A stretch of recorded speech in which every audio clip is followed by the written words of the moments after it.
Welcome to Talk to Me. I'm your host, Brenda Warren, the Soulutionist. My guest today, Miss Cathleen Elle, is a three-time number one international best-selling author. She authored Shattered Together and Women Who Rise. She is a transformational speaker, a certified success coach and healer, the creator of Ellelogy Healing System, and co-host of Beyond Your Best Plan podcast. She shares powerful healing techniques for those who have experienced unexpected loss or hidden trauma to reconnect with their joy and move beyond their limiting beliefs. Kathleen has coped with multiple traumas, but the death of her 19-year-old son from suicide was the catalyst that changed her life forever. Today, Kathleen assists in changing the trajectory of others' lives by providing the tools that aid them on moving through the emotions accompanied by these challenging experiences. Whether it is divorce, a job, substance abuse, emotional or physical abuse, illness, or the sudden death of a loved one, she now serves those in the midst of their own healing journey to take the next step of redesigning their lives. After 25 years of political service and an extensive experiences as a suicide awareness advocate, Kathleen is a global speaker and healer now who has been featured on top podcasts and radio shows within the emotional healing space. She's also been featured on Facebook and Instagram live interviews, offering her experience as a resource to those moving through their personal healing journey. Kathleen, welcome to the show. Oh, it's an honor to be here, Brenda. Thank you so much for having me. You know, this show has been one that has caused me a little angst. Yeah. And I think it's because of my own past history of being a suicide survivor myself. Yeah. And also the feeling of I want to do honor to you and to the memory of your son. Mm. Yeah. So I'm hoping today that you'll be able to share how this journey has brought you to the place you have landed in right now. I am delighted to be able to share it with you, and I'm honored. Really, I admire you tremendously and all that you're doing. And so, thank you for having me as your guest. Thank My you for sharing your journey, story. yeah, thank you. My journey has been an interesting journey. I like to say it's a little bit like a strawberry rhubarb pie. There is a whole bunch of bitterness and challenges, and then there's just as much sweetness. And when Logan took his life in 2010, we're coming up upon his 11th anniversary at the end of this month. When he took his life, it shattered me. I was seen as a successful go-getter that I could basically go through anything and thrive. And yet, when my son took his life, he took his life when he was angry at me, and he took his life and wrote a note saying he didn't want me at his service.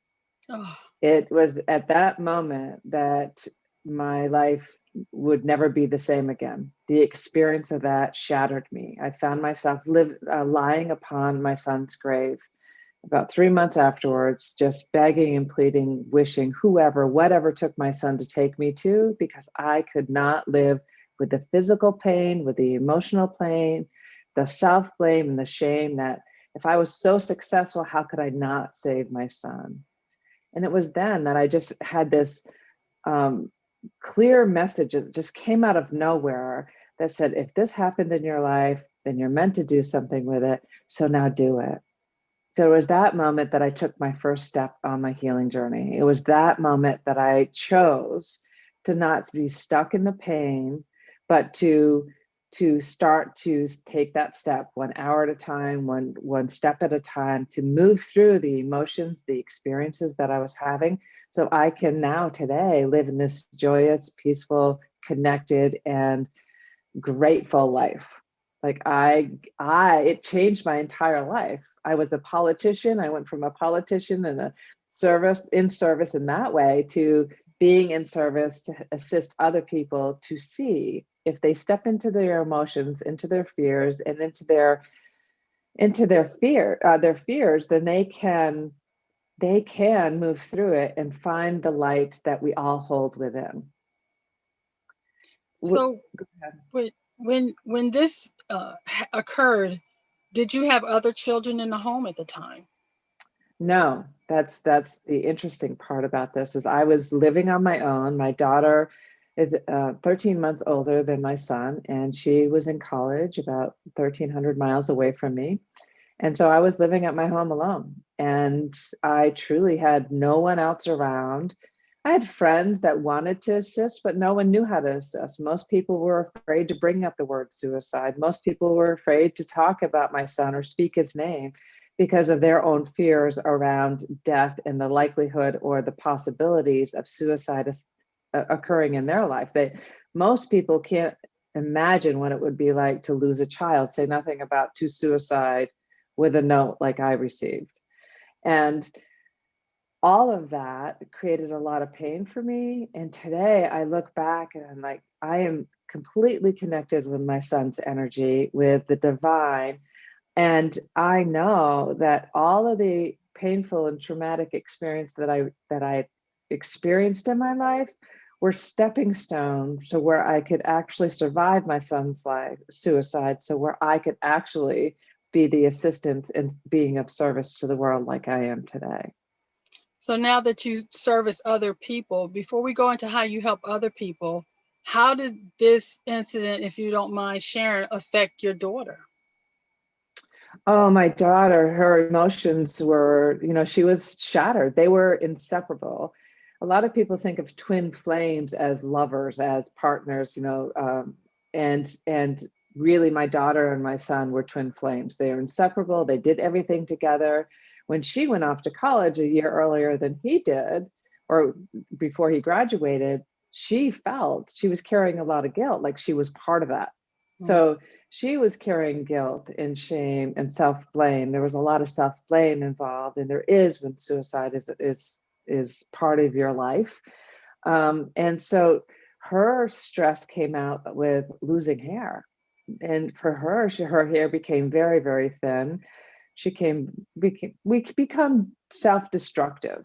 And so we mask our pain in many ways when we choose or when we're afraid to actually step into the pain.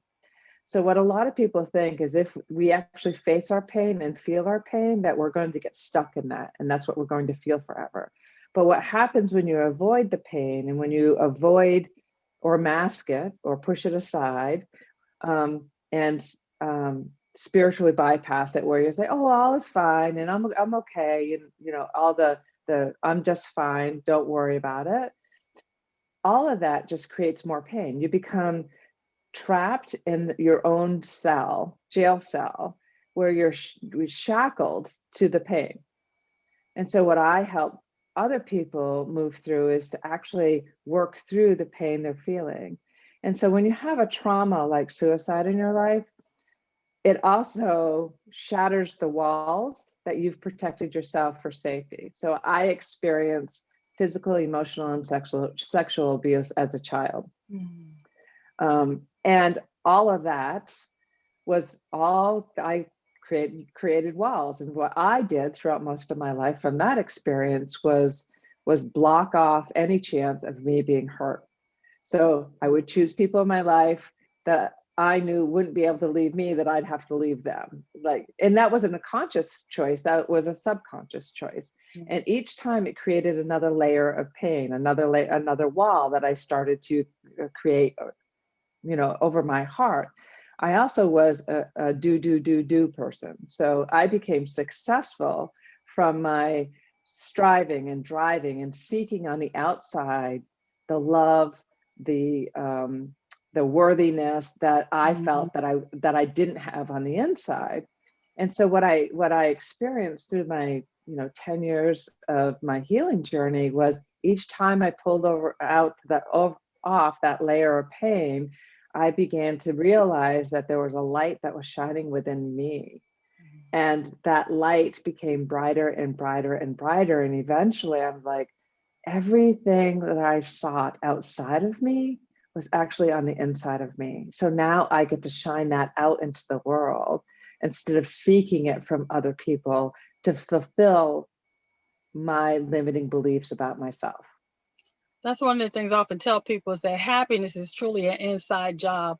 And I've done a lot of studying for myself to find Mhm. inner peace and inner happiness. Would you say that your Ellelogy healing system was developed to help with what you saw your daughter experiencing and what you were experiencing so that you could help others?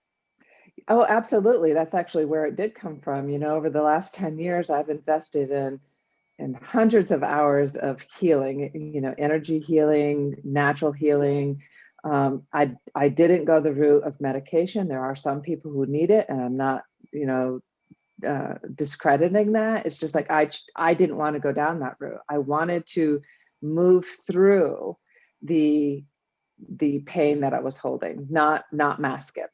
And so each time that I did, I was able to develop like, oh, this really works. And it works from just creating a breathing exercise to moving through a healing modality that I've become a master in.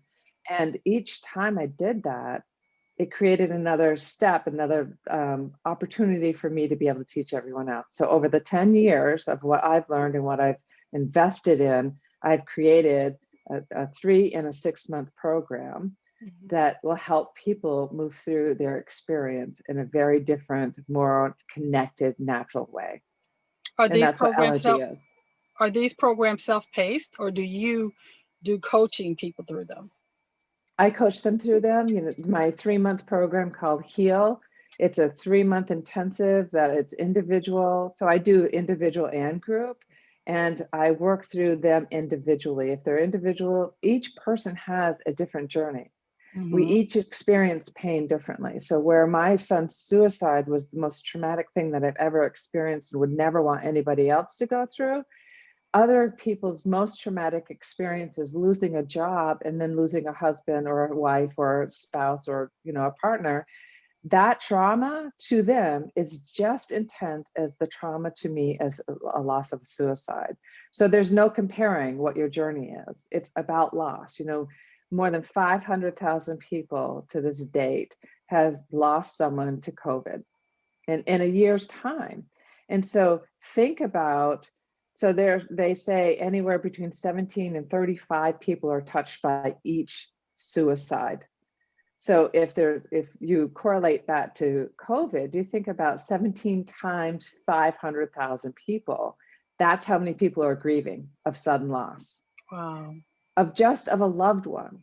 Mm. Say nothing about the jobs people are lost, about the way their lives have changed, about the isolation that people are experiencing by staying at home, working or not working, being separated from their loved ones. That creates a lot of depression, anxiety, and suicide. So, although this program was developed due to the loss of your son, the traumas that you address are geared to any traumatic loss that someone suffers, regardless of the circumstances. Exactly. What I've learned through my journey is that whatever we experience and we see as trauma, it is the same pain. It's a different pain, but we're still carrying pain and we're still carrying that in our body. When people experience trauma from 0 to 8 years old, we are programmed to respond to the rest of our life that way until we become aware that we're acting and reacting to our life based on the traumas that we experienced as a child. So we continue to re-victimize ourselves over and over and over again. Then that program gets stronger and deeper and deeper. What I assist people through is actually peeling back those layers all the way back to the very first time. So it hits the original um, event to clear the rest of them, and it creates a new story. So where they actually have a new story for their grief. For example, my birth father shot at us when I was 3 or 4 years old. And we were in the bathroom behind a closed door trying to get away. So my mom put my sister beside her in the bathtub. And then she put me, because I was the youngest and smallest, between the toilet and the wall. Mhm. At that moment, as a 3-year-old, I created a story that I was unlovable, that I wasn't worthy to be protected, that Mhm. I didn't deserve to be with my mom and sister. So the story of not being cared for, not being loved, not being, worthy of being taken care of, protected, I continued to anchor that throughout choices in the rest of my Mhm. life until Logan's transition. And then when Logan transitioned, I had the opportunity to go back with this healing modality that I use to that event. And I was able to recreate a whole new story there from from a new awareness of my mom did everything she could to protect us in the safest, most safe and loving way she could, was to put me separate from her. So she was willing to separate herself from me, so where I would be protected the most. It's Wow. crazy how you can your It's the brain. story. It's the Yeah, story it's we tell just a ourselves. story. It's the That's right. story we tell ourselves. You know, I, Exactly. I noticed you used the term transition, which brings me to the thought I remember in conversation with you. You're also dedicated to changing the way we language around suicide. And there's some ways you are encouraging people, some specific language you're encouraging people to Yeah. use in view of suicide. Could you elaborate on that some? Absolutely. So historically, we've talked about suicide as committing suicide. And the reason why that language was developed is because it truly was a crime at one time. There were religions that wouldn't allow anybody who died by suicide to have their service in the church or be buried in their cemeteries. Mhm. And so there was a reason why it was called committed suicide. That language has shifted because now we have more of an idea that more than 90% of those who die by suicide are suffering with a diagnosed or undiagnosed mental illness. And so Mm, it is now just like we shifted the language, just like cancer or diabetes or anything else that people die from. It's that you die from or with, you died by cancer. So we talk about suicide in 3 different ways. One is we either die by suicide, we completed suicide, or there's one other way, uh, took their life. So those are the three. Those are the 3 ways that we like to educate people about suicide, because when they take their life, this is not about doing something to you. It's about ending the pain that they're in. mhm, As you know, Brenda, you talked about you're a survivor. And so you know that it's the pain that you get lost in, mhm. they get lost in. Those people who choose to take their life, they get lost in that pain and they don't see another way out. No, They don't don't see see another it. way out. And You so don't it's realize not that you're about, not alone. right, it's not about doing something to you. It's about ending the pain that they're in.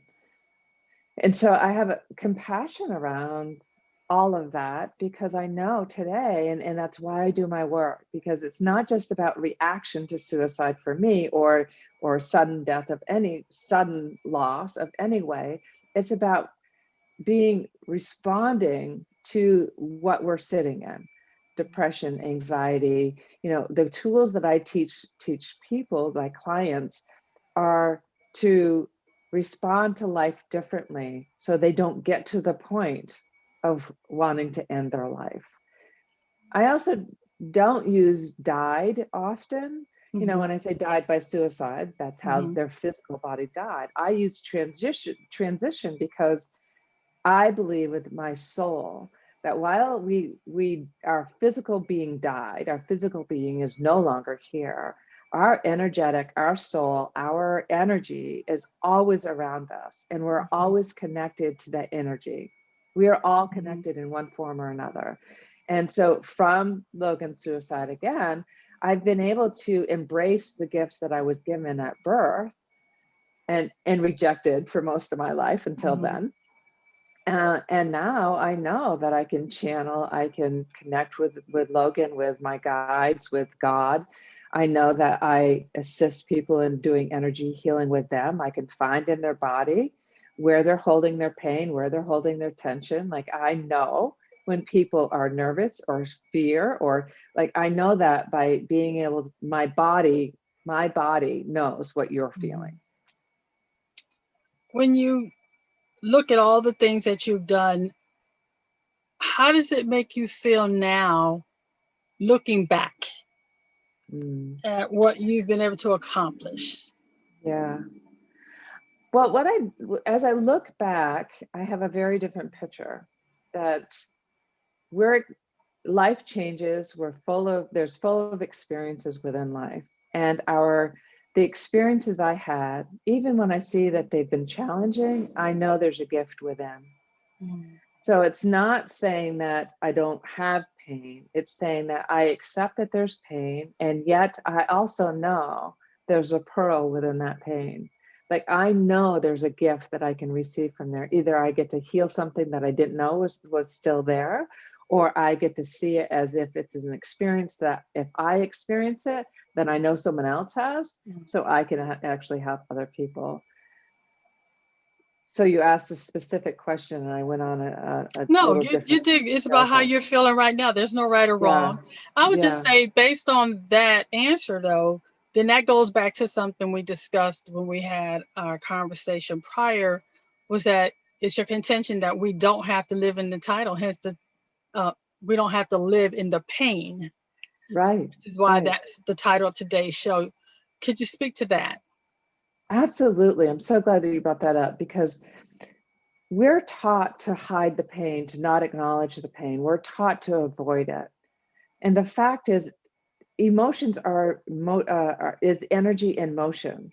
So instead of shoving down emotions and not addressing them, I walk through those emotions. I sit in that emotion for a period of time, whatever I need, allow that to move through, and ultimately realize and know, like I have a knowing that I am love, that you are love, and Mhm. love wins. So even so, if there's something that is out of place, I feel anxiety, I feel a little depressed, if I'm feeling something that's uncomfortable, I sit in it and find where that is in my body. I hold myself in that particular area, and then I let the light in to move it through.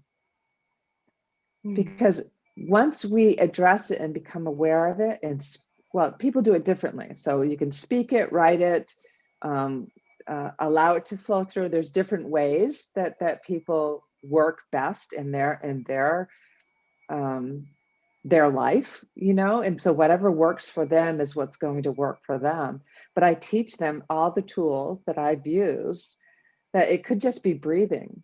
Mhm. It could be writing, it could be walking in nature, it could be it can be something that doesn't cost you a cent, but you have to become aware and you have to want to feel differently than what you're feeling today. That's it. Those are the two things you have to want. It's been many years since Logan's transition. How are you and your daughter doing in view of the program you've created and all the many people you've been able to help? uh, Great. We're doing fantastic. And we still feel the sadness of his physical presence not being here. We have an amazing relationship. I live just 2 miles from her now. We spend a lot of time together. We have deep, deep conversations that are not always easy. They're challenging conversations. So we laugh and cry together. And if there's a little irritation, we talk that through now. So we have just this amazing, because of what I've learned, Ellelogy, um, and been able to share with my clients and even my daughter. While when you're working with family members, it doesn't always look like you're working with them. Hmm. You're having a relationship with them, and because what I've learned, it's also assisted her. And what I've worked through with the healing modalities that I worked with, it also has broken some patterns in her life, because energy flows from past lives, from lineage, from our ancestors, things that our grandparents have experienced is also all follows all the way down into our DNA. There's science behind that. So what they've experienced, we're experiencing until we're able to work through that and release that. So where you can create new patterns, new awarenesses, new behaviors in your life. And I've got example after example after example. I had a client on Friday that just said, you are just like, you have been a gift to me. And that's what makes my heart sing, is when I see their face light up, when I see their energy lighten, when I see them living a more purpose-filled life, when there's more joy and connection, that's what makes my heart sing. Because their joy and connection makes joy and connection within their family and their families within their family. And it just continues to expand more and more and more. So I love what I do. Are there any rituals or habits that you and your family employ to celebrate Logan's life? Yeah, we changed traditions. We there are some traditions we still carry out, and we had to change other traditions. Like one of the things that I did around the holidays was I didn't celebrate at the very beginning. I had no desire to celebrate. For me, it was Christmas. For others, it could be another holiday. And so I didn't hang up stockings. We just didn't do what we would traditionally do. A couple of years after, though, I went into the store to buy my daughter a Christmas card at Christmas. And I ended up being in front of the placard that said son. And I just lost control in the store and thought, oh my gosh, I'm never going to be able to buy a card for my son again, which Mm, isn't the truth, because I left the store, came back 24 hours later and came up with this idea. I was given this idea of like, sure, you can buy a card. You can buy a card, you can write a note in it, and you can stick it in his stocking. And you can do that for as long as you want. And I've done that every year since. So that's one tradition. Another tradition is I block off the day of his anniversary. I don't know still, 11 years later, how it's going to hit me. mhm, And I choose to take the day off so where I can go for a hike with my daughter, connect to nature, stay at home and cry, whatever it is. mhm, On his birthday, we bake a cake because his last birthday. Ashley baked a cake and it was absolutely horrible. He chose, I'm shortening the story, but he mhm, chose to not tell her how terrible it was. And he goes, oh, this is good. Is there any more milk? Because it was really dry and very mhm, bad. And so later on, I tell her, and she bakes a cake and we celebrate with a cake and we share stories. We share tears, we mhm. share laughter, we share memories. So there's all kinds of traditions that we have as well. Yeah. That's good. I asked that question because when my mother transitioned, the thing that she asked me to do before she did was to celebrate her life and not to Mm-hmm. live in her death. And I always ask people that question because I'm always amazed at how people celebrate Mm-hmm. um, the loss of a loved one. And I think it's something that's very healthy to do. And some people don't even think to do it. Is Yeah. that something that you encourage the people that you work with in any trauma to do, to celebrate life or that person or Yes, anything around yes, I that? do. A lot of gratitude. One of the things that I teach people is 10 things before you even get out of bed. So every single day, you have a pad of paper and a pen beside your bed, and you wake up, you sit up, you turn the light on, and you write out things I am grateful for. And you write 10 things you're grateful for. And it instantly shifts your mood. It instantly um, gets you focused on Mhm, what there is to be grateful for. The other thing I encourage people to do is to talk to your loved one, mhm, because they respond in many ways. And so if you're missing someone, you just say, please, like for me, I'm like, hey, Logan, I'm missing you. Could you give me a sign that you're here? I know you're here, but could you give me a sign? And recently I was just skiing in the Northeast, and I was actually I was snow machining and then I was skiing. But when we were on the snow machines, and I said, hey, Logan, could you give me a sign that you're here. I know you're here, but I'd love to see you. I love you. And literally within 5 minutes, we come to an intersection on the snow machines. The signs had Logan's Lost Logan's Road or something like that. Mhm. Like Mhm. Logan on a sign, like Yeah. I mean, could you give me a sign, Logan? And it's Logan's, Logan's sign. Yeah, And then that's cool. skiing, I was like, hey, Logan, I love you. Just wanted you to know that I'm so grateful that you're here. And then, 2 minutes later, I look in front of me, the ski chair says number 33. 33 was his basketball number, and it's the number that constantly shows up. So our loved ones are always talking with us. They are always here. When we're open, we can see and we're willing to see that and celebrate it. That's when we know that they're there. Well, I have a final question to clear up this interview. And my final question is, how are you living your best life now? Oh, I'm living in the moment. I'm not living too far back. I'm not living too far in the future. I am living in the moment and I am celebrating every single breath I have. I am joyous. I'm doing my work that my life purpose is meant to be, and I'm sharing my light with others. That's beautiful. Kathleen, how can people get in touch with you and what are your upcoming projects? It's pretty easy. All you have to do is go to CathleenElle.com. It's just my full name.com. And every way to get in contact with me is there on my website. The bottom's all my social media. It's Cathleen Elle Inspires, pretty much on all of it. There's a ton of projects that I have coming out. I have a book that I'm collaborating with 33 other people. Ooh, It's that called sounds nice. it's called Living After Loss. It's how did your experience, your Mhm. trauma transform your life so where you're living your best life. And so it's creating an inspirational collaborative book. So if people are interested, just reach out to me again at Cathleen Elle. You can do it there, or just um, any social media. You can connect with me as well. So you're still looking Um, for co-authors to be in that book.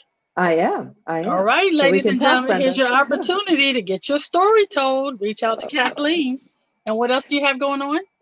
And the Ellelogy system is out there now. I'm really excited about the 3 different tiers that are part of that. And I just started the Heal program. And the Heal program is that 3-month program where I'm working intensively 3 times a month with you. Then there's reset calls, and it's limited to a very few people. And so if you're interested in that, please reach out to me as well for that. And there's one last thing I'd love to just share, Okay. is that it's called the grief prescription. Mhm. And the grief prescription is 3 B's. And so this can be used anytime you feel stress, anxiety, depression, fear, loss, anything at all. It's be in the moment, because when you're looking too far back, you're living in what was, not what is Mhm. today. And if you're looking into the future, which causes depression, and if you're looking into the future, you're basing your future on the experience that you're having right now. So the pain Mhm. that you're in right now, you're seeing your future as it's painful. That causes anxiety. So be in the moment. And how you can be in the moment is to breathe. That's the Mhm. second B, is consciously breathe through whatever Mhm. you're experiencing. So Mhm. follow your breath in and follow it out. It's the forward squared method. So breathe into the count of 4, hold it to the count of 4, breathe out to the count of 4, hold it to the count of 4. Do that Okay. 4 times in a row. And that brings me to believe. Believe you're not alone. Believe you're not always going to feel like this. Mhm. And believe that your loved ones are there for you and you're being guided, you're being assisted, and know that this life is meant for you and that this is an experience that you're experiencing. It's not your life. Well, Kathleen, I'd like to thank you for being on Talk to Me today. And if you'll stand by while we thank a veteran. For those of you that are watching, please remember, I'd always like to take the opportunity at the end of the show to say, please thank a veteran. Above my head, you'll see the website to www.nevcc.org/projects. You can go to that website and you'll find an application that has 12 different opportunities for you to thank a veteran, one for each month of the year. You pick a theme, and you put your thank you there. And that way, at the end of the year, we'll compile all the thank yous. And on January 1st, 2022, some very lucky veterans will get a gift basket that will contain a lots of goodies and the book with all the thank yous that came from all over the world and across Mm. this nation. Remember, there are people standing on the wall at night so that you can sleep at peace. So take the time to thank a veteran. Once again, Kathleen, thank you for joining me here on Talk to Me. Thank you so much for having me, Brenda. It's been a delight. Remember, everyone, the choices you make today will be the reality you live tomorrow. Choose wisely. Be blessed.